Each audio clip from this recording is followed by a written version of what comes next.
আজকে করছি বন্ধুরা পটল ফুলের পরাগ মিলন। তো বন্ধুরা আমি তো আগেই বলেছি আমি এসেছি আমার মামা বাড়ি নদিয়ায়। আমার মামা দাদু সিজন অনুযায়ী চাষাবাদ করে। এখন করেছে বন্ধুরা পটলের চাষ।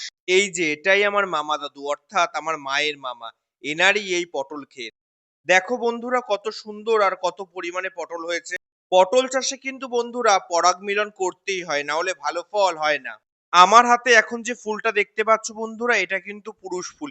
এর মাথার ওপরই থাকে পরাগ রেণু। এই রেণুই কিন্তু বন্ধুরা ছোঁয়াতে হবে স্ত্রী ফুল। বলো বন্ধুরা, এরকম ক্ষেত থেকে পটল তুলে নেওয়ার মজাই আলাদা। আর তাও যদি হয় নিজেদের কারুর, তাহলে তো আর কোনো কথাই নেই। এই পাকা পটল আমার ভাজা খেতে খুব ভালো লাগে বন্ধুরা, তাই তুলে নিচ্ছিলাম, কিন্তু দাদু বলল পোকা হবে। দেখো বন্ধুরা সত্যিই ভেতরে কি পরিমাণে পোকা। পটলের এই লতা লাগালেই সুন্দর গাছ হয়, তাই বাড়ির জন্য দুটো নিয়ে নিলাম। বাড়ির পাশে কোনো একটা জায়গায় লাগিয়ে রাখলে যা পরিমাণে ফল হবে আমাদের আর কিনে খেতে হবে না।